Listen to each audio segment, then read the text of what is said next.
Om Shanti. Spark audio book का नाम है अटेंशन प्लीज, पार्ट 1। प्राण प्यारे बाप दादा की अनमोल शिक्षाएं। 16 जून 1969 के महावाक्य। बाप टीचर सतगुरु की शिक्षा।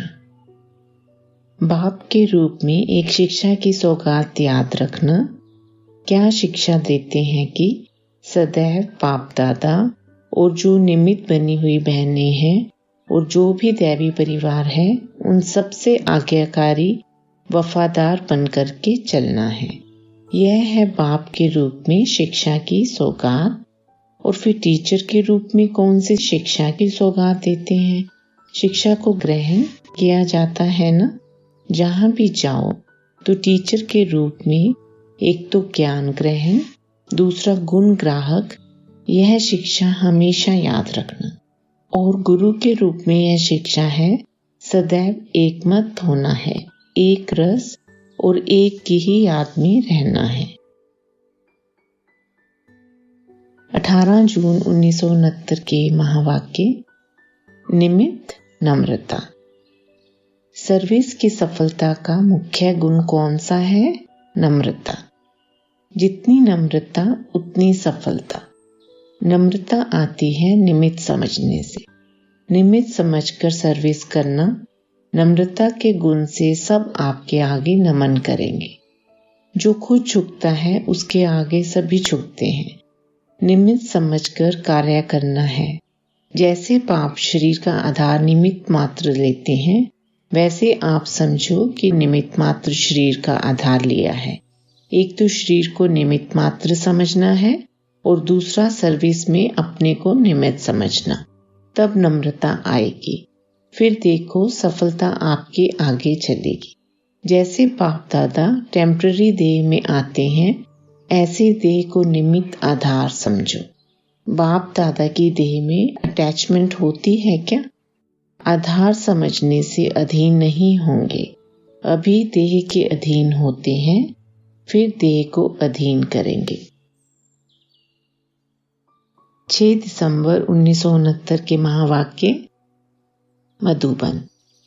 इस मधुबन के लिए ही गायन है कि कोई ऐसा वैसा पाम नहीं रख सकता।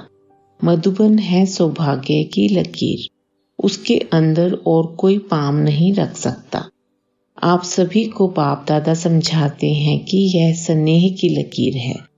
जिस स्नेह के गहराव के अंदर बाप दादा निवास करते हैं, इसके अंदर कोई आ नहीं सकता, चाहे भल अपना शीश भी उतार कर रखें। साकार रूप में स्नेह मिलना कोई छोटी बात नहीं है। उसके लिए तो आगे चलकर जब रोना देखेंगे तब आप लोगों को उसकी वैल्यू का मालूम होगा। रो रो कर आपके चरणों में गिरेंगे। स्नेह की एक बूंद की प्यासी आपके चरणों में गिरेंगे। आप लोगों ने स्नेह के सागर को अपने में समाया है। वह एक बूंद के भी प्यासे रहेंगे। ऐसा सौभाग्य किसका हो सकता है? सर्व संबंधों का सुख रसना जो आप आत्माओं में भरी हुई है, वह और कोई में नहीं हो सकती। तो ड्रामा में अपने इतने ऊंचे भाग्य को सदैव सामने रखना। सामने रखने से रिटर्न देना आपे ही याद आएगा। अच्छा। 21 जनवरी 1971 के महावाक्य। सर्विस। जितना सर्विस करेंगे उतना भविष्य ऊंचा। जितना अपने को सर्विस में बिजी रखेंगे उतना माया के वार से बच जाएंगे। बुद्धि को एंगेज कर दिया तो कोई डिस्टर्ब नहीं करेगा। यह भी संगम युग का वरदान है। एक रस अवस्था, एक का ही ध्यान, एक की ही सर्विस में जितना जो कोई वरदान ले। जैसे कोई नशे में रहता है, उसको और कुछ सूझता नहीं, ऐसे ईश्वरीय नशे में रहने से दुनिया की आकर्षण से परे हो जाएंगे। 24 मई 1971 के महावाक्य। रिपीट। सदैव हर संकल्प निश्चय बुद्धि का होना चाहिए। कर्म करने से पहले ये निश्चय करो कि विजय तो हमारी हुई पड़ी है, अनेक कल्प विजयी बने हो। जब अनेक कल्प अनेक बार विजयी बन विजय माला में पिरोने वाले, पूजन होने वाले बने हो, तो अब वह रिपीट नहीं करेंगे। वही बना हुआ कर्म दोबारा रिपीट करना है। इसलिए कहा जाता है कि बना बनाया। बना हुआ है, लेकिन अब फिर से रिपीट कर बना बनाया जो कहावत है उसको पूरा करना है। 2 फरवरी 1972 के महावाक्य, अंतिम घड़ी। अगर सदा यह स्मृति रहे कि इस तन का किसी भी समय विनाश हो सकता है, तो यह विनाश काल स्मृति में रहने से प्रीत बुद्धि स्वतः हो ही जाएंगे। जब विनाश का काल आता है तो अज्ञानी भी पाप को याद करने का प्रयत्न जरूर करते हैं, लेकिन परिचय के बिना प्रीत जुट नहीं पाती। अगर यह सदा स्मृति में रखो कि यह अंतिम घड़ी है, अंतिम जन्म नहीं, अंतिम घड़ी है, यह याद रहने से और कोई भी याद नहीं आएगा। 4 मार्च 1972 के महावाक्य, आलस्य। यह ग्रुप है साहसी ग्रुप। तो जो साहस को रखने वाले हैं उन्हों के साथ बाप दादा सहयोगी हैं, इसलिए कभी भी साहस को छोड़ना नहीं। हिम्मत और उल्लास सदा रहे। हिम्मत से सदा हर्षित रहेंगे। उल्लास से क्या होगा? उल्लास किसको खत्म करता है? आलस्य को। आलस्य भी विशेष विकार है। जो पुरुषार्थी पुरुषार्थ के मार्ग पर चल पड़े हैं, उन्हों के सामने वर्तमान समय माया का वार इस आलस्य के रूप में भिन्न भिन्न तरीके से आता है। तो इस आलस्य को खत्म करने के लिए सदा उल्लास में रहो। कमाई करने का जब किसको उल्लास होता है तो फिर आलस्य खत्म हो जाता है। अब भी कोई कार्य प्रति भी अपना उल्लास नहीं होता तो फिर आलस्य जरूर होगा। इसलिए कभी भी उल्लास को कम नहीं करना है। जो आलस्य के वश होकर और श्रेष्ठ कर्म करने से वंचित हो जाओ। आलस्य भी कई प्रकार का होता है। अपने पुरुषार्थ में आगे बढ़ने में आलस्य बहुत विघ्न रूप बन जाता है। यह जो कहने में आता है, अच्छा सोचेंगे, यह कार्य करेंगे, कर ही लेंगे, यह आलस्य की निशानी है। करेंगे, कर ही लेंगे, हो ही जाएगा, लेकिन नहीं करने लग पड़ना है। जो नॉलेज व धारणाएं मिली हैं वह बुद्धि में धारण तो की है न, लेकिन प्रैक्टिकल में आने में जो विघ्न रूप बनता है वह है स्वयं का आलस्य। अच्छा, कल से लेकर करेंगे, फलाना करे तो हम भी करेंगे, आज सोचते हैं कल से करेंगे, यह कार्य पूरा करके फिर करेंगे, ऐसे ऐसे संकल्प ही आलस्य का रूप है। जो करना है वह अभी करना है, जितना करना है वह अभी करना है, बाकी करेंगे, सोचेंगे। इन अक्षरों में पिछाड़ी में ग ग आता है न, तो यह शब्द है बचपन की निशानी। छोटा बच्चा ग ग करता रहता है न, यह अलबेलेपन की निशानी है। इसलिए कभी भी आलस्य का रूप अपने पास आने ना देना और सदा अपने को उल्लास में रखना, क्योंकि निमित्त बनते हो ना, निमित्त बने हुए सदैव पुरुषार्थ के उल्लास में रहते हैं, तो उन्हें देख और भी उल्लास में रहते हैं। चलते चलते पुरुषार्थ की थकावट आना व चलते चलते पुरुषार्थ साधारण रफ्तार में हो जावे, यह किसकी निशानी है? विघ्न ना हो लेकिन लगन भी श्रेष्ठ ना हो तो उसको भी आलस्य कहेंगे। कई ऐसे अनुभव करते हैं, विघ्न भी नहीं है, ठीक भी चल रहे हैं, लेकिन लगन भी नहीं है, अर्थात उल्लास व विशेष कोई उमंग नहीं है, तो यह भी आलस्य की निशानी है। आलस्य भी अनेक प्रकार का है। इस आलस्य को कभी भी आने ना देना। आलस्य धीरे धीरे पहले साधारण पुरुषार्थी बनाएगा, वह समीपता से दूर करेगा, फिर दूर करते करते धोखा भी दे देगा, कमजोर बना देगा, निर्बल बना देगा। निर्बल व कमजोर बनने से कमियों की प्रवेशता शुरू हो जाती है। इसलिए सदैव यह चेक करें मेरी बुद्धि की लगन बाप व बाप के कर्तव्यों से थोड़ी भी दूर तो नहीं है, बिल्कुल समीप व साथ साथ है। आजकल के जमाने में कोई किसका खून करता है, वह कोई भ्रष्टाचार का कार्य करता है, तो पहले उनको दूर भगा कर ले जाएगा, उनको अकेला कमजोर बनाकर फिर उस पर वार करेगा। तो माया भी चतुर है, पहले सर्वशक्तिवान बाप से बुद्धि को दूर करती है, फिर जब कमजोर बन जाते हैं तब वार करती है। कोई भी साथ नहीं रहता है, क्या भी हो जाए अपनी बुद्धि को कभी बाप के साथ से दूर ना करना।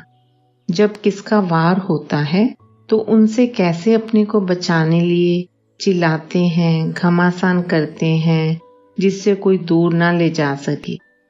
यहाँ फिर जब देखो कि माया हमारी बुद्धि की लगन को बाप से दूर करने की कोशिश करती है, तो अपने अंदर बाप के गुण गाने हैं, महिमा करनी है, महान कर्तव्य करने लग जाओ, चिल्लाओ नहीं। भक्ति में भी गुणगान करते हैं ना, यह यादगार भी कब से बना। यह मनसा का गुणगान करना वाचा में ला दिया है। यथार्थ रीति से गुणगान तो आप ही कर सकते हो ना। अब यथार्थ रूप से मनसा संकल्प से स्मृति स्वरूप में गुणगान करते हो और भक्ति में स्थूलता में आते हैं तो मुख से गाने लग पड़ते हैं। सभी रीति रस्म शुरू तो यहाँ से होती है ना, तो गुणगान करने लग जाओ, अपने को अधिकारी समझ सर्व शक्तियों को काम में लाओ, फिर कभी भी माया आपकी बुद्धि की लगन को दूर नहीं कर सकेगी। ना दूर होंगे, ना कमजोर होंगे, ना हार खाएंगे, फिर सदा विजयी होंगे। तो यह स्लोगन याद रखना कि हम अनेक बार के विजयी हैं, अब भी विजयी बनकर ही दिखाएंगे। 15 मार्च 1972 के महावाक्य। संगम युग। यही संगम युग है जो भाग्य प्राप्त करने का है। अभी जो भाग्य बनाया वह सारे कल्प में भोगना पड़ता है, चाहे श्रेष्ठ चाहे नीच, लेकिन यह संगम युग ही है जिसमें भाग्य बना सकते हो। जितना चाहे उतना बना सकते हो, क्योंकि भाग्य बनाने वाला बाप साथ है। फिर यह बाप साथ नहीं रहेगा, ना यह प्राप्ति रहेगी। प्राप्ति कराने वाला भी अब है और प्राप्ति भी अब होनी है। अब नहीं तो कब नहीं, यह स्लोगन स्मृति में रखो। 15 मार्च 1972 के महावाक्य। स्थूल धन, स्थूल सेवा, यज्ञ की वस्तु। ऐसे ही यह स्थूल धन भी अगर ईश्वरीय कार्य में, हर आत्मा के कल्याण के कार्य में, वह अपनी उन्नति के कार्य में ना लगाकर अन्य कोई स्थूल कार्य में लगाया तो व्यर्थ लगाया ना। क्योंकि अगर ईश्वरीय कार्य में लगाते हो तो यह स्थूल धन 1 का लाख गुना बनकर प्राप्त होता है, और अगर एक व्यर्थ गवा दिया तो एक व्यर्थ नहीं गवाया, लेकिन लाख व्यर्थ गवाया। इसी प्रकार जो संगम युग के सर्व खजाने हैं, उस सर्व खजाने को चेक करो कि कोई भी खजाना व्यर्थ तो नहीं जाता है। तो ऐसे कम खर्च वाला नशीन बने हो या अब तक अलबेले होने के कारण व्यर्थ गंवा देते हो। जो अलबेले होते हैं वे व्यर्थ गंवाते हैं, और जो समझदार होते हैं, नॉलेजफुल होते हैं, सेंसिबल होते हैं, वह एक छोटी चीज भी व्यर्थ नहीं गंवाते। ऐसे के लिए ही कहा जाता है कम खर्च वाला नशीन। ऐसे हो जैसे साकार बाप ने कम खर्च वाला नशीन बन करके दिखाया ना, तो क्या फॉलो फादर नहीं करना है। कोई भी स्थूल धन अगर स्थूल धन नहीं है तो जो यज्ञ निवासी हैं उनके लिए यह यज्ञ की हर वस्तु स्थूल धन के समान है। अगर यज्ञ की कोई भी वस्तु व्यर्थ गवाते हैं तो भी कम खर्च वाला नशीन नहीं कहेंगे। जो प्रवृत्ति में रहने वाले हैं स्थूल धन से अपना पद ऊंच बना सकते हैं, वैसे ही यज्ञ निवासी भी अगर यज्ञ की स्थूल वस्तु कम खर्च वाला नशीन बनकर यूज करते हैं, अपने प्रति व दूसरों के प्रति उनका भी उस हिसाब से भविष्य बहुत ऊंचा बनता है। ऐसे नहीं कि स्थूल धन तो प्रवृत्ति वालों के लिए साधन है, लेकिन यज्ञ निवासियों के लिए यज्ञ की सेवा भी। यज्ञ की वस्तु की एकानामी रूपी धन स्थूल धन से भी ज्यादा कमाई का साधन है। इसलिए जब यज्ञ की एक भी चीज यथार्थ रूप से लगाते हो, व संभाल करते हो, व्यर्थ से बचाव करते हो, तो समर्थी आती है भविष्य प्राप्ति के लिए। व्यर्थ से बचाव किया, अपना भविष्य बनाने की तो प्राप्ति हुई ना।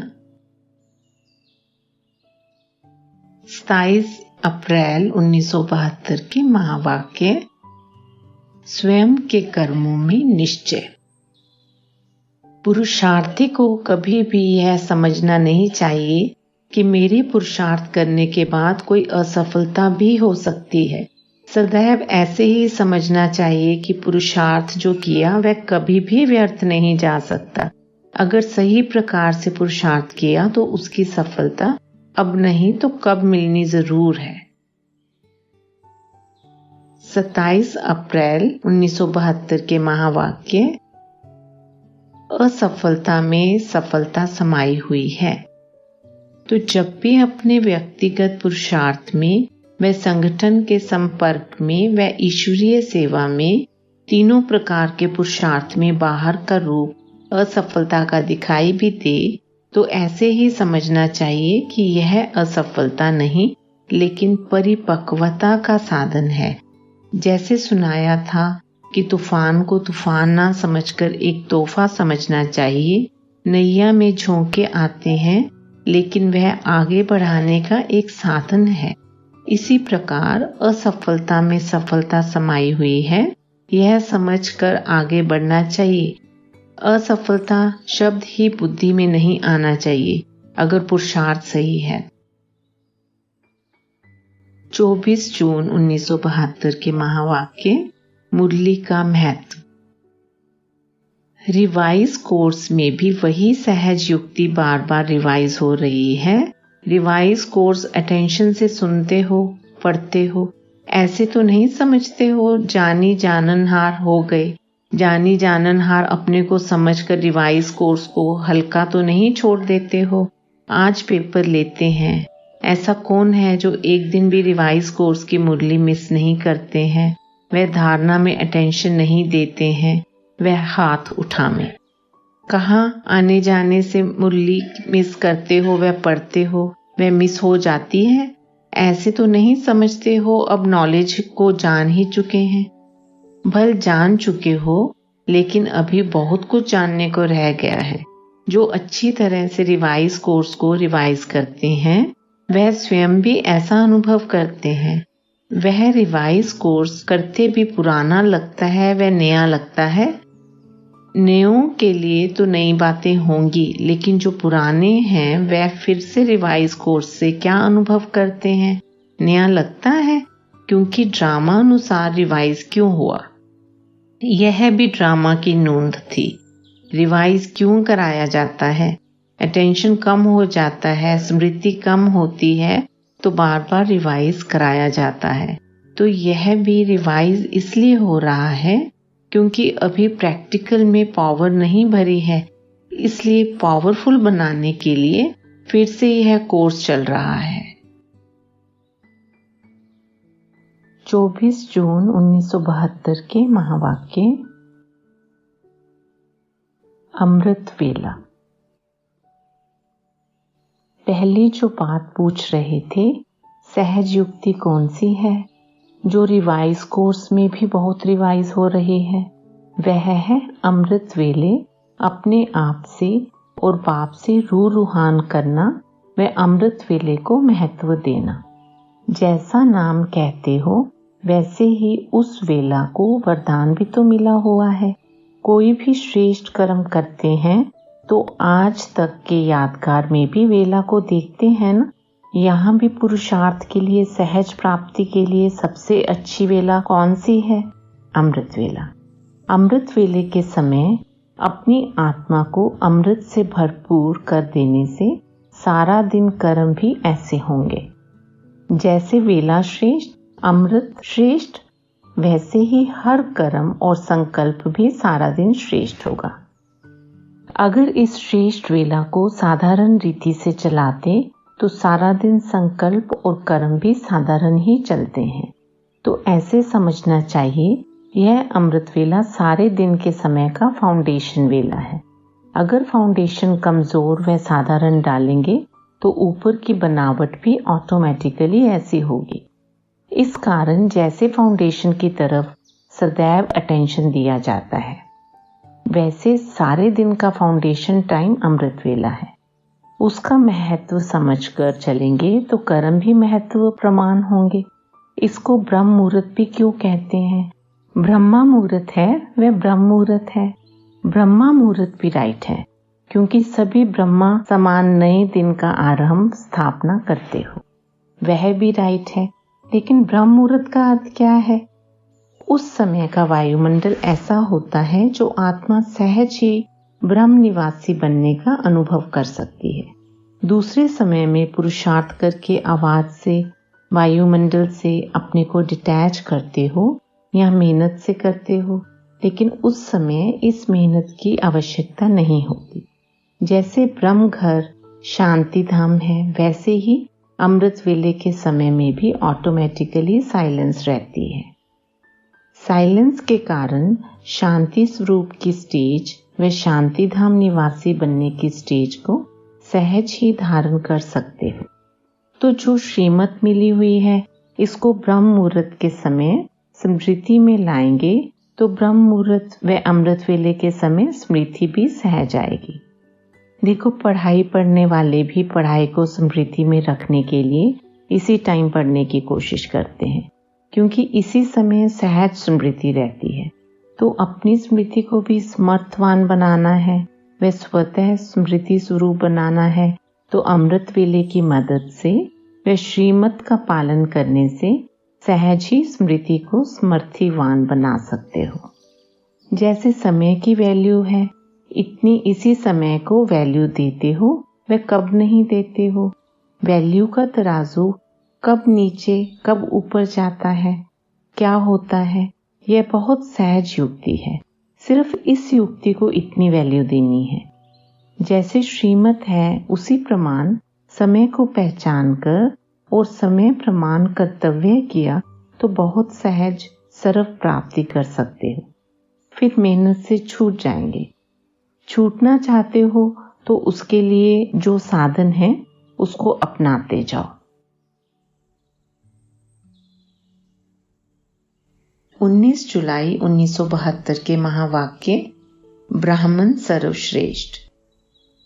कोई कोई तो विशेष आत्माएं भी विशेष कर्तव्य करते रहते हैं ना, फिर भी निमित्त बने हुए हैं। जरूर कोई श्रेष्ठता व विशेषता है, तब तो ड्रामानुसार समर्पण होने के बाद, सर्वस्व त्यागी बनने के बाद औरों की सेवा के लिए निमित्त बने होना। हर एक में कोई विशेषता जरूर है। एक दो की विशेषता का भी एक दो को परिचय होना चाहिए, कमियों का नहीं। 6 अगस्त 1972 के महावाक्य निश्चय बुद्धि विजयंती। हिम्मत रखने से मदद स्वतः ही मिलती है। हिम्मत में कुछ जरा सा भी कमी होती है तब मदद में भी कमी पड़ती है। कई समझते हैं मदद मिलेगी तो करके दिखावेंगे, लेकिन मदद मिलेगी ही हिम्मत रखने वालों को। पहले हिम्मते बच्चे फिर मददे बाप है। हिम्मत धारण करो तो आपकी 1 गुण हिम्मत बाप की 100 गुना मदद। अगर एक भी कदम ना उठावें तो बाप भी 100 कदम ना उठावेंगे। जो करेगा वो पावेगा। हिम्मत रखना अर्थात करना। सिर्फ बाप के ऊपर रखना कि बाबा मदद करेगा तो होगा, यह भी पुरुषार्थहीन के लक्षण है। बाप दादा को मालूम नहीं है कि हमको मदद करनी है। क्या आपके कहने से करेंगे? जो कहने से करता है उसको क्या कहा जाता है? जो स्वयं दाता बनकर रहे हैं उनको कह के कराना, यह इंसल्ट नहीं है? देने वाले दाता के आगे 5 पैसे क्या देते हो तो बाप दादा को भी शिक्षा स्मृति में दिलाते हो कि आपको मदद करनी चाहिए। यह संकल्प कब ना रखो, यह तो स्वतः ही प्राप्त होंगे। जब अपने को वारिस समझते हो तो वारिस वर्षे के अधिकारी स्वतः ही होते हैं, मांगना नहीं पड़ता है। लौकिक में तो उन्हों को स्वार्थ रहता है तब मांगते हैं, यहाँ अपना स्वार्थ ही नहीं तो बाकी रखकर क्या करेंगे। इसलिए यह संकल्प रखना भी कमजोरी है। पूरा निश्चय बुद्धि बनना है। बाप हमारा साथी है, बाबा सदा मददगार है, निश्चय बुद्धि विजयंती। ऐसा सदा स्मृति में रखते हुए हर कदम उठाओ तो देखो विजय आपके गले का हार बन जाएगी। 19 सितंबर 1972 के महावाक्य श्रेष्ठ सम्मान। अभी तो दुनिया अज्ञान नींद में सोई है और आप अनेकों में से थोड़ी सी आत्माएं बाप के वर्षे के अधिकारी बन रहे हो। जब वह सभी जाग जावेंगे, कोशिश करेंगे कि हम भी कुछ कना दान ले आवें, लेकिन क्या होगा, ले सकेंगे? जब लेट हो जावेंगे तो क्या ले पावेंगे? उस समय आप सभी आत्माओं को भी अपने श्रेष्ठ भाग्य का प्रत्यक्ष रूप में साक्षात्कार होगा। अभी तो गुप्त है ना, अभी गुप्त में ना बाप को जानते हैं, ना आप श्रेष्ठ आत्माओं को जानते हैं, साधारण समझते हैं। लेकिन वह समय दूर नहीं जबकि जागेंगे, तड़पेंगे, रोएंगे, पश्चाताप करेंगे, लेकिन फिर भी पा ना सकेंगे। बताओ उस समय आपको अपने ऊपर कितना नाज होगा कि हम तो पहले से ही पहचान कर अधिकारी बन गए हैं। ऐसी खुशी में रहना चाहिए। क्या मिला है, कौन मिला है और फिर क्या क्या होने वाला है, यह सभी जानते हुए सदैव अतीन्द्रिय सुख में झूमते रहना है। 9 फरवरी 1975 के महावाक्य अटेंशन। किसी भी लौकिक अथवा अलौकिक कार्य का डेट फिक्स होने के बाद फिर ऑटोमेटिकली कर्म में भी बल आ जाता है। मालूम है फलानी डेट तक यह कार्य संपन्न करना है। डेट को स्मृति में रखने से कर्म की स्पीड भी ऐसी चलती है। कल पूरा करना है तो स्पीड ऐसी रहेगी। इस ज्ञान का मुख्य स्लोगन ही है कि अभी नहीं तो कभी नहीं। इसकी डेट कल या परसों नहीं होती, इसकी डेट होती है अभी, घंटे के बाद भी नहीं। इसलिए जितना निश्चय रखेंगे कि ये करना ही है, करेंगे नहीं, करना ही है, यह दृढ़ संकल्प। दृढ़ संकल्प के बिना दृढ़ता नहीं आती। और पुरुषार्थ का समय बाकी कितना कम है, जास्ती समय दिखाई देता है क्या? समय का ख्याल तो रखना चाहिए ना। यह भी सोचो कि प्रारब्ध कितने समय की है।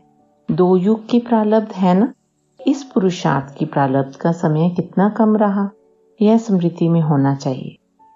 बहुत काल की प्रारब्ध पानी है तो पुरुषार्थ भी बहुत काल का चाहिए ना। अगर लास्ट टाइम पुरुषार्थ करेंगे तो प्रारब्ध भी लास्ट की ही मिलेगी। पुरुषार्थ फर्स्ट नहीं और प्रारब्ध फर्स्ट वाली चाहिए।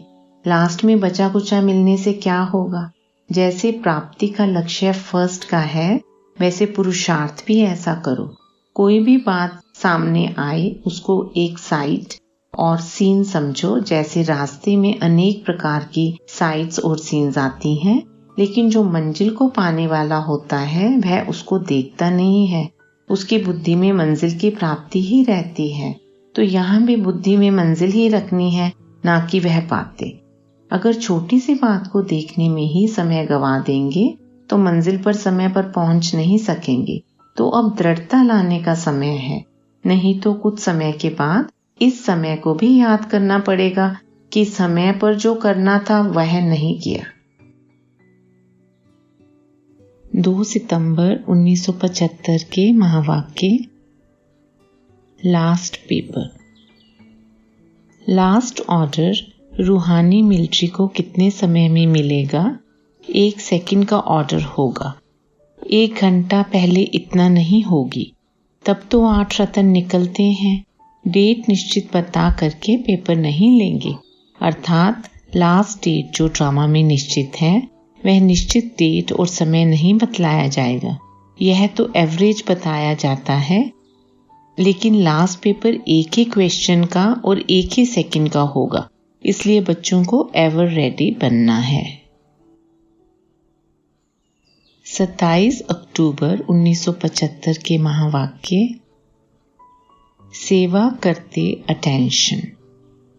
मेजॉरिटी इस ब्राह्मण जीवन की आदि में अर्थात पहले जब बाप द्वारा बाप का परिचय, ज्ञान का खजाना प्राप्त होता है, अपने जन्म सिद्ध अधिकार का मालूम पड़ता है, याद द्वारा अनुभव प्राप्त होता है, दुख सुख में बदल जाता है, अशांति शांति में बदल जाती है और भटकना बंद हो ठिकाना मिल जाता है।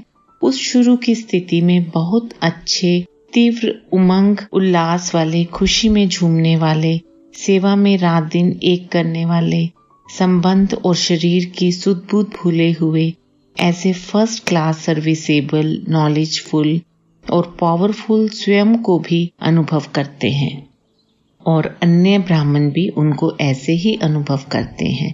लेकिन आदि के बाद फिर जब मध्य में आते हैं तो पुरुषार्थ से, अपनी सेवा से, खुशी और उमंग से संतुष्ट नहीं रहते। अपने आप से क्वेश्चन करते रहते हैं कि पहले ऐसा था, अभी ऐसा क्यों? पहले जैसा उमंग कहाँ चला गया? पहले वाली खुशी गायब क्यों हो गई? चढ़ती कला के बजाय रुकावट क्यों हो गई?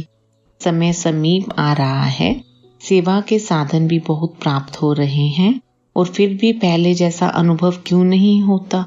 मेजॉरिटी का यह अनुभव देखा। अब इसका कारण क्या?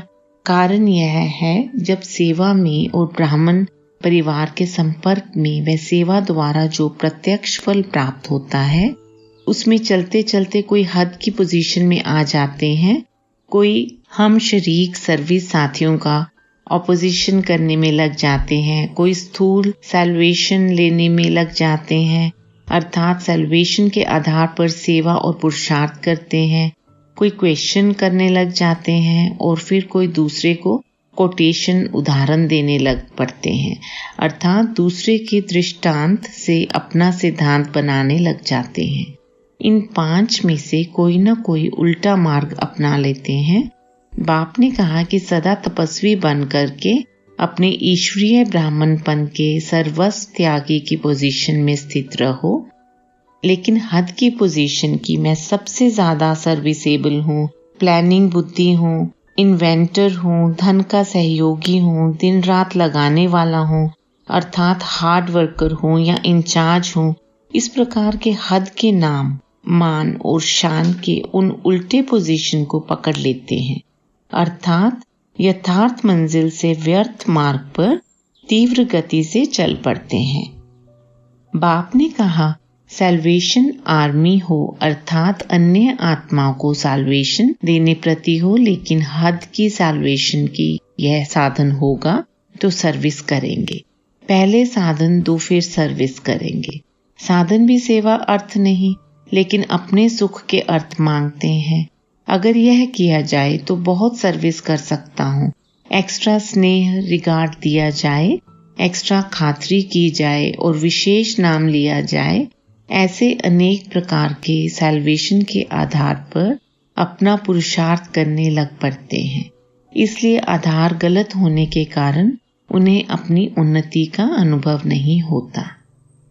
इसी प्रकार बाप ने कहा माया से ऑपोजिशन करनी है, लेकिन माया के तो मित्र बन जाते हैं, अर्थात आसुरी संस्कारों रूपी आसुरी संप्रदाय के बजाय ईश्वरीय संप्रदाय अर्थात एक दो में ऑपोजिशन करते रहते हैं। यह ऐसा करता है तो मैं इससे भी ज्यादा करके दिखाऊं, मैं गुप्त पुरुषार्थी हूँ, मुझे पहचानते नहीं, और निमित्त टीचर से तो मैं ज्यादा अनुभवी हूँ, तुम अनपढ़ हो, मैं पढ़ी हुई हूँ। ऐसे एक दो में ऑपोजिशन करने में अपना सदा काल का श्रेष्ठ पोजीशन गवा देते हैं।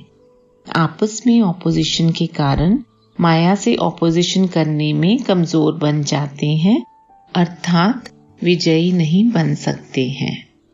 इसी प्रकार क्वेश्चन, करेक्शन और कोटेशन देने में तो बड़े होशियार वकील और जज बन जाते हैं। बाप को करेक्शन दे रहते, अपने आप को छुड़ाने के लिए अर्थात अपनी गलती को छिपाने के लिए कोटेशन देंगे। मेरे से बड़ा महारथी भी ऐसा करता है, इस समस्या पर फलाने को बाप दादा ने ऐसा कहा था, इसलिए मैंने भी वह श्रीमत मानी। फलाने डेट की मुरली में यह बात कही गई है, उसी प्रमाण मैं ये कह रहा हूँ। समय और सरकमस्टांसेस को नहीं देखते लेकिन शब्द पकड़ लेते हैं। इन्हीं भूलों के कारण एक भूल से अनेक भूलें बढ़ती जाती हैं। अलबेलापन के संस्कार बढ़ते जाते हैं। पुरुषार्थ की गति तीव्र से मध्यम हो जाती है। बाप ने कहा है कि मास्टर त्रिकालदर्शी अर्थात तीनों कालों को जानने वाले हो, इस धारणा को अपनाने के कारण अपनी करेक्शन के बजाय दूसरों के करेक्शन करते रहेंगे। दूसरों के करेक्शन में बाप से कनेक्शन तोड़ देते हैं, इसलिए शक्तिहीन होने के कारण उलझते रहते हैं। सुख, शांति व अतीन्द्रिय सुख की अनुभूति का ठिकाना नजर नहीं आता, पर चिंतन पतन की तरफ ले जाता है। समझा? इन बातों में आने के कारण जो आदि का नशा और खुशी का अनुभव होता है यह खत्म हो जाता है। इसलिए अपने आप को चेक करो कि इन पांचों में से कोई भी उल्टे व व्यर्थ मार्ग पर चलकर समय बर्बाद तो नहीं कर रहे हैं। चेक करो और फिर अपने को चेंज करो, तो फिर चढ़ती कला की ओर चल पड़ेंगे। ऐसा मेजॉरिटी आत्माओं का अनुभव बाप दादा ने देखा। 26 अप्रैल 1977 के महावाक्य। अमृत वेला। रोज अमृत वेले बाप वरदान देते हैं। अगर रोज वरदान लेते रहो तो कभी भी कमजोर नहीं हो सकते। वरदान लेने से सिर्फ पात्र बनना। जो भी चाहिए अमृत वेले सब मिल सकता है। ब्राह्मणों के लिए स्पेशल समय फिक्स है। जैसे कितना भी बड़ा आदमी हो लेकिन फिर भी अपने फैमिली के लिए विशेष टाइम जरूर रखेंगे। तो अमृत वेला विशेष बच्चों के प्रति है, फिर विश्व के आत्माओं प्रति। पहला चांस बच्चों का है, तो सब अच्छी तरह से चांस लेते हो। इसमें अलबेले नहीं बनना। पार्टियों से। 28 अप्रैल 1977 के महावाक्य। माला। बीमारी ज्यादा मार्क ली होंगी तो उसका यादगार फिर अब तक भी अपने में रिंग बनाकर पहनते हैं या गले में लॉकेट बनाकर डालते हैं। तो यह सब हिसाब वर्तमान समय के प्राप्ति के हैं। तो ऐसे कितने होंगे? गिनती करने में आते हैं। नाम बताने के नहीं, दिखाने के हैं। अगर अनाउंस भी करें और भविष्य में वह प्रसिद्ध भी होंगे, लेकिन सभी संपूर्ण स्टेज पर ना देख करके क्वेश्चन करेंगे, यह क्यों, यह कैसे। इसलिए बाप भी बता नहीं सकता। दिखा सकते हैं, यह इस गिनती में है, यह हो सकता है। बताने की बात नहीं है। अब एक का भी नाम बतावें तो देखना कितने क्वेश्चन उठते। इसमें क्या है, हमारे में क्या नहीं है, इसमें तो यह है। कोई क्वेश्चन में समय व्यर्थ गवाएं, यह भी बाप नहीं चाहते। बाकी कल्प कल्प के प्रसिद्ध हुए रत्न कल्प पहले मुवाफिक प्रसिद्ध जरूर होंगे। आजकल नाम नहीं, काम चाहते हैं। अभी तो हर एक के अंदर यह लक्ष्य है कि मैं ही अपने को क्यों नहीं इतना आगे बढ़ाकर योग्य बनाऊं। अच्छा, दादी जी के साथ। 11 मई 1977 के महावाक्य।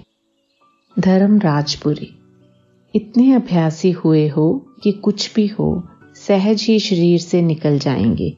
यह प्रैक्टिस है। कोई भी संबंध व संस्कार कसम कसा ना करे। जाना तो सबको है, लेकिन एक जाएंगे सहज, एक जाएंगे युद्ध करते करते।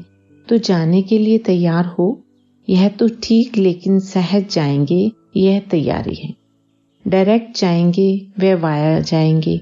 धर्मराजपुरी कस्टमपुरी है। अगर कुछ साथ में रह गया तो कस्टम में रुकना पड़ेगा। तो जाने के साथ यह भी तैयारी चाहिए। देखना कस्टम क्लियर है, पासपोर्ट आदि सब चेक करना, बैग बैगेज सब चेक करना। पार्टियों के साथ। 16 मई 1970 के महावाक्य। एक बल, एक भरोसा। ऐसे वंडरफुल और रमणीक केस बाप दादा के सामने बहुत आते हैं।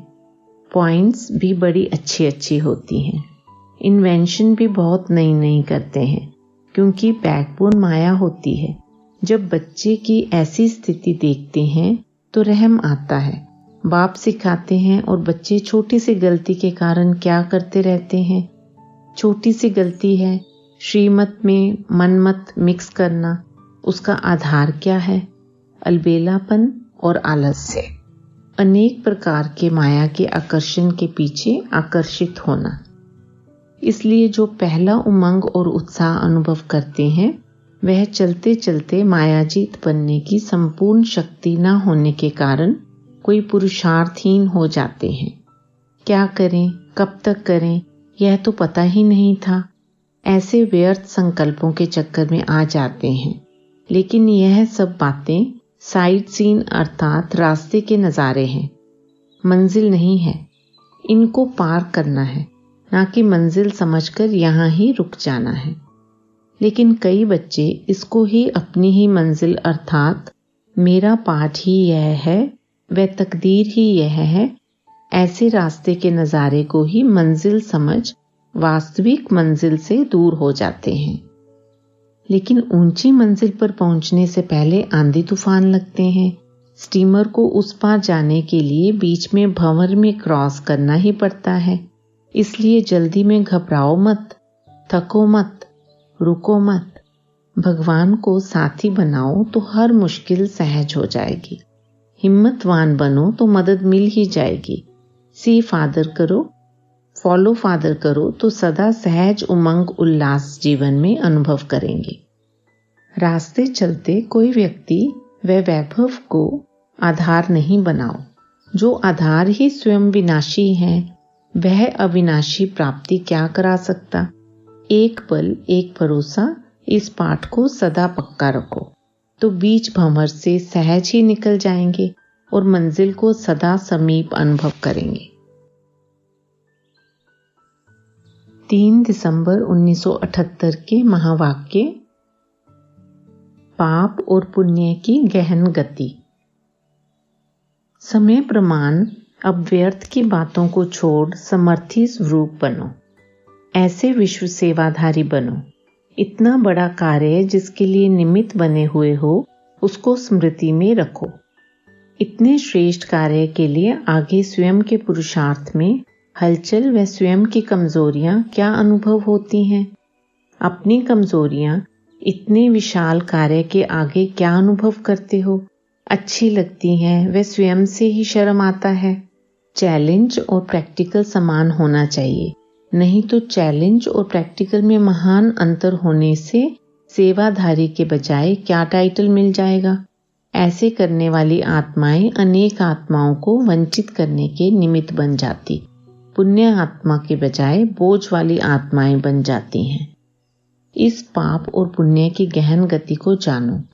पाप की गति श्रेष्ठ भाग्य से वंचित कर देती। संकल्प द्वारा भी पाप होता है। संकल्प के पाप का भी प्रत्यक्ष फल होता है। संकल्प में स्वयं की कमजोरी, किसी भी विकार के वशीभूत वृत्ति है तो यह भी महापाप है। किसी अन्य आत्माओं के प्रति व्यर्थ बोल भी पाप के खाते में जमा होता है। ऐसे ही कर्म अर्थात संबंध और संपर्क द्वारा किसी के प्रति शुभ भावना के बजाय और कोई भी भावना है तो यह भी पाप का खाता जमा होता है, क्योंकि यह भी दुख देना है। शुभ भावना पुण्य का खाता बढ़ाती है। व्यर्थ भावना व घृणा की भावना व ईर्ष्या की भावना पाप का खाता बढ़ाती है।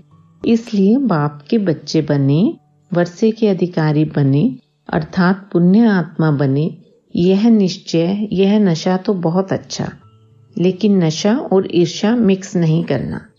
बाप के बनने के बाद प्राप्ति अनगिनत है, लेकिन पुण्य आत्मा के साथ पाप का बोझ भी 100 गुना के हिसाब से है। इसलिए इतने अलबेले भी मत बनना। बाप को जाना और वर्षे को जाना, ब्रह्मा कुमार कहलाया, इसलिए अब तो पुण्य ही पुण्य है। पाप तो खत्म हो गया, वे संपूर्ण बन गए, ऐसी बात ना सोचना। ब्रह्मा कुमार जीवन के नियमों को भी ध्यान में रखो। मर्यादाएं सदा सामने रखो। पुण्य और पाप दोनों का ज्ञान बुद्धि में रखो। चेक करो, पुण्य आत्मा कहलाते हुए मनसा वाचा कर्मना कोई पाप तो नहीं किया। कौन सा खाता जमा हुआ? किसी भी प्रकार की चलन द्वारा बाप व नॉलेज का नाम बदनाम तो नहीं किया। बाप के पास तो हर एक का खाता स्पष्ट है, लेकिन स्वयं के आगे भी स्पष्ट करो। अपने आप को चलाओ मत, अर्थात धोखा मत दो। यह तो होता ही है, वह तो सब में है। भले सब में हो, लेकिन मैं सेफ हूं, ऐसी शुभकामना रखो, तब विश्व सेवाधारी बन सकेंगे। संगठित रूप में एक मत, एक रस स्थिति का अनुभव करा सकेंगे। अब तक भी पाप का खाता जमा होगा तो चुकतू कब करेंगे? अन्य आत्माओं को पुण्य आत्मा बनाने के निमित्त कैसे बनेंगे? इसलिए अलबेलेपन में भी पाप का खाता बनाना बंद करो। सदा पुण्य आत्मा भव का वरदान लो। अज्ञानी लोग यह स्लोगन कहते, बुरा ना सुनो, ना देखो, ना सोचो। अब बाप कहते, व्यर्थ भी ना सुनो, ना सुनाओ और ना सोचो। सदा शुभ भावना से सोचो, शुभ बोल बोलो, व्यर्थ को भी शुभ भाव से सुनो। जैसे साइंस के साधन बुरी चीज को परिवर्तन कर अच्छा बना देते, रूप परिवर्तन कर देते, तो आप सदा शुभ चिंतक सर्व आत्माओं के बोल के भाव को परिवर्तन नहीं कर सकते। सदा भाव और भावना शेष रखो तो सदा पुण्य आत्मा बन जाएंगे।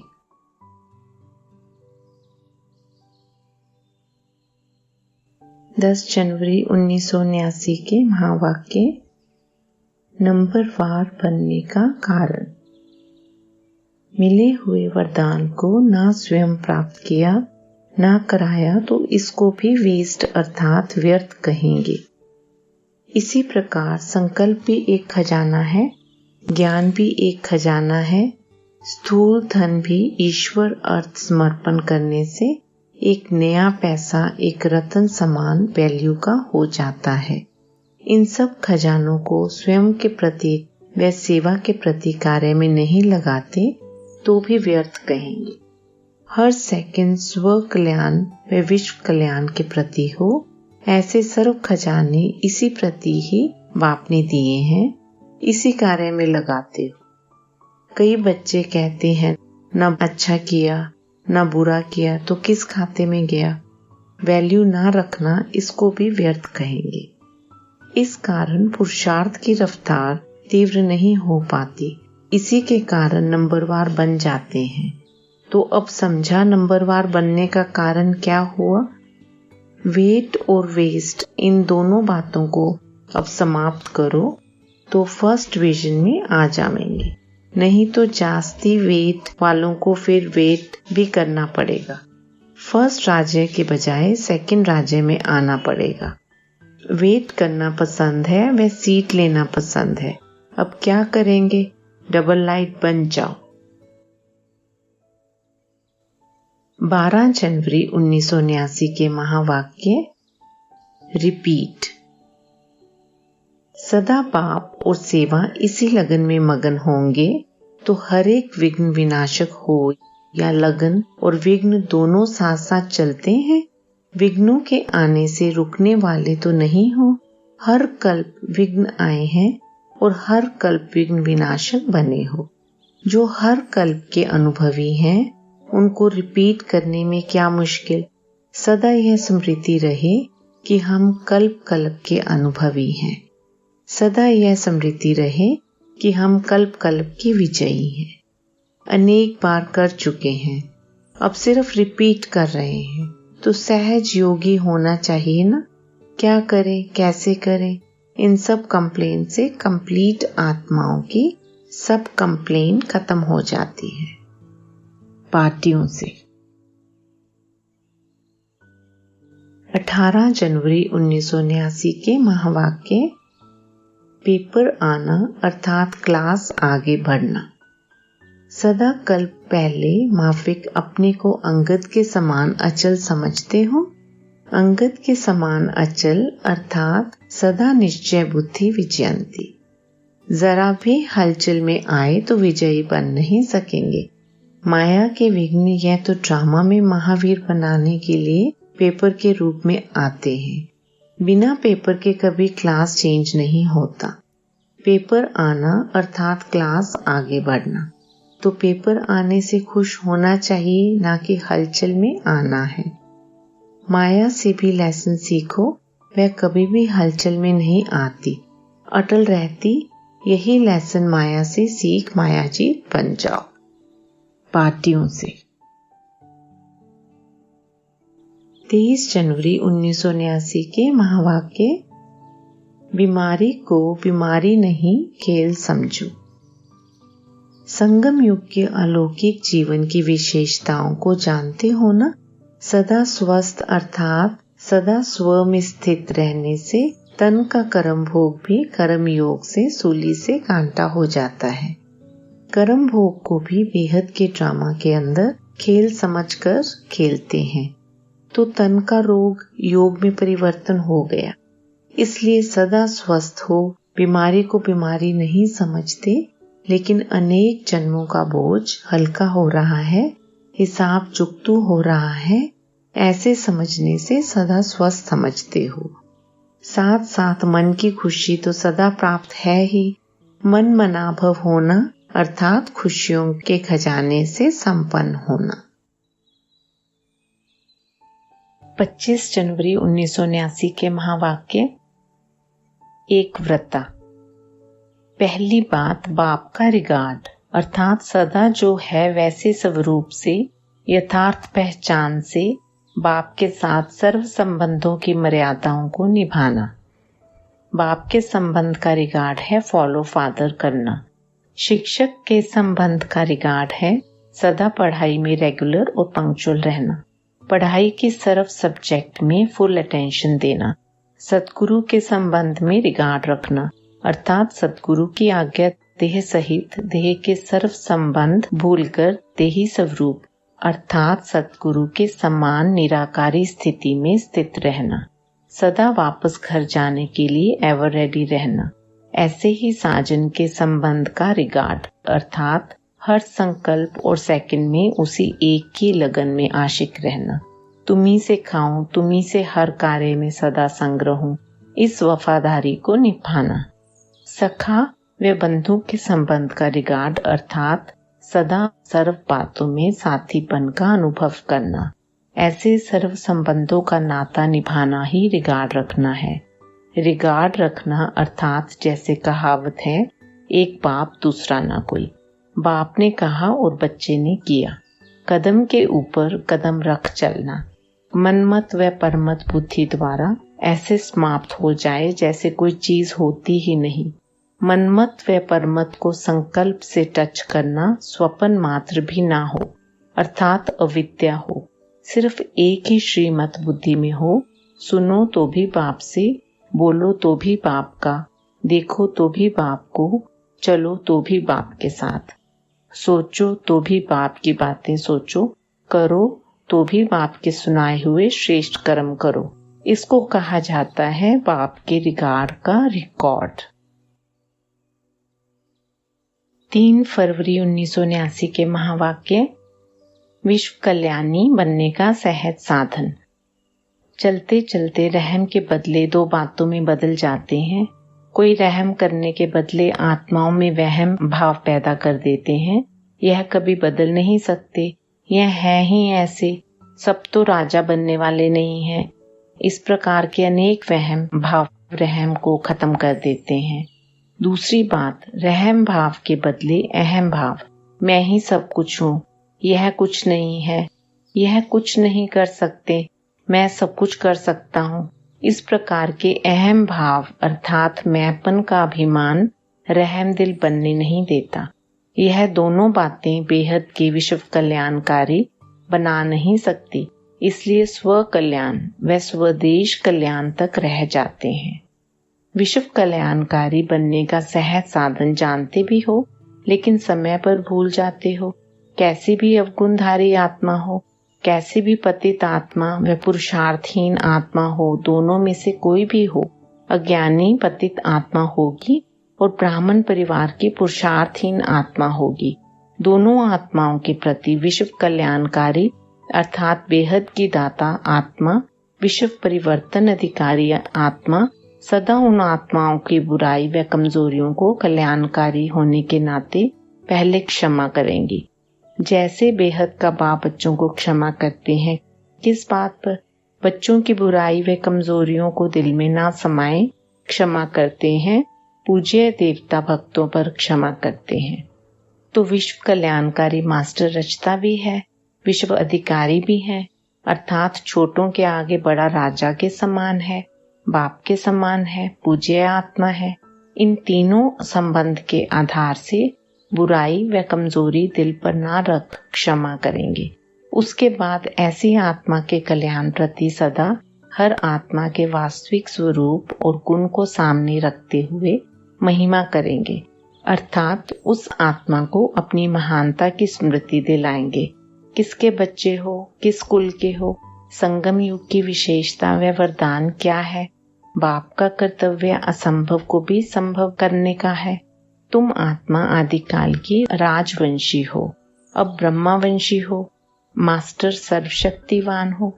इस प्रकार की महिमा करेंगे जिससे वह आत्मा गुणों को सुनते हुए स्मृति और स्मृति में आए और कमजोरी को व बुराई को मिटाने की हिम्मत में आए। 26 नवंबर 1989 के महावाक्य। संस्कार भिन्न भिन्न होते हुए भी टकराव ना हो। संस्कार तो भिन्न भिन्न रहेंगे ही, लेकिन उन संस्कारों का अपने ऊपर प्रभाव ना हो। संस्कार तो अंत तक किसके दास के रहेंगे, किसी के राजा के। संस्कार बदल जाएं, यह इंतजार ना करो, लेकिन मेरे ऊपर किसी का प्रभाव ना हो, क्योंकि एक तो हर एक के संस्कार भिन्न भिन्न है, दूसरा कोई न कोई माया का रूप बनकर भी आते हैं। यह तो खत्म होगा ही नहीं, लेकिन उसमें स्वयं साक्षी और कमल पुष्प के समान सेफ रहें, यह तो कर सकते हो। बोलने वाला बोले लेकिन सुनने वाला ना सुने, यह तो हो सकता है ना। मर्यादा की लकीर के अंदर रहकर कोई भी बात का फैसला करो। संस्कार भिन्न भिन्न होते हुए भी टक्कर ना रहे, इसके लिए नॉलेजफुल हो जाओ। जब कहते हो हम विश्व कल्याणकारी हैं, तो जरूर कोई अकल्याण वाले भी हैं, तो अब तो आप कल्याणकारी बनेंगे। अगर अकल्याण वाले ही ना हो तो किसके कल्याणकारी बनेंगे? अगर कोई कुछ रांग कर रहा है तो उसको परवश समझकर रहम की दृष्टि से परिवर्तन करो, डिस्कस नहीं करो। अगर कोई पत्थर से रुक जाता है तो आपका काम है पास करके चले जाना, या उसको भी साथी बनाकर पार ले जाओ। अगर इतनी हिम्मत नहीं है तो खुद तो नहीं रुको, क्रॉस करते हुए चलते जाओ।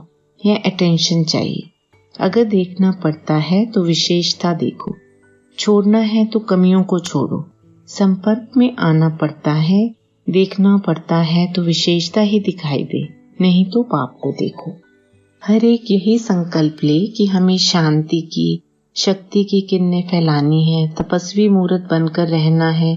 एक दूसरे को मनसा से या वाणी से भी अब सावधान करने का समय नहीं।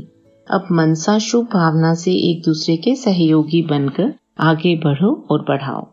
कितना भी सेवा में बिजी हो, कार्य की चारों ओर की खींचतान हो, बुद्धि सेवा के कार्य में अति बिजी हो, ऐसे टाइम पर अशरीरी बनने का अभ्यास करके देखो, तो यथार्थ सेवा का कभी बंधन होता ही नहीं।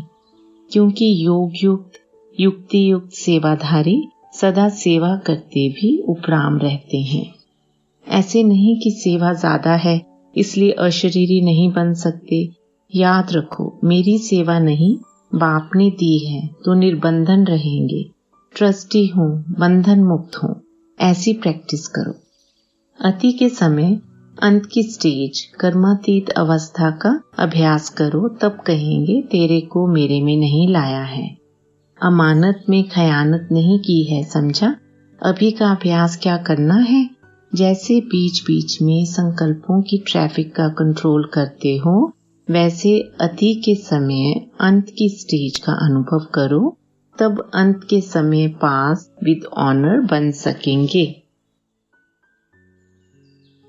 26 नवंबर 1979 के महावाक्य।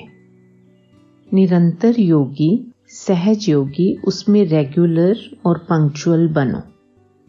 इसमें खुश हो जाना कि रोज क्लास तो करते हैं, रेगुलर पंक्चुअल हैं, सेवा भी करते हैं, लेकिन जो बाप का डायरेक्शन है निरंतर योगी, सहज योगी, उसमें रेगुलर और पंक्चुअल बनो। बाप के पास वह प्रेजेंट मार्क पड़ेगी ना, उसकी भी मार्क्स मिलती है, लेकिन नंबर आगे तो इसी प्रेजेंट मार्क से बनेंगे। कौन सी माला में आने वाले हो? अगर कभी कभी इसी स्थिति में स्थित रहते हो तो कभी कभी पूजने वाली माला में आएंगे, पीछे का मन का बनेंगे। माताएं कौन सी सेवा करेंगी? सब नंबर 1 जाएंगी, नंबर 1 भी ग्रुप बनेगा। जितना सर्विस करो उतना ही लाख गुना, पदम गुना होकर मिलेगा। इसलिए यह संगम युग है करने और पाने का। अभी अभी करना, अभी अभी पाना। प्रवृत्ति में रहते भी डबल सेवा करो, हैंड्स भी बन जाएंगे और सेंटर भी खुल जाएंगे। सरेंडर हैंड्स तो कम ही हैं, वह चक्कर लगाते रहें, लेकिन संभालने वाले प्रवृत्ति वाले हो, ऐसे भी सेंटर खुल सकते हैं। अगर बच्चों का गृहस्थी का झंझट है तो कमरा अलग लेकर संभालो।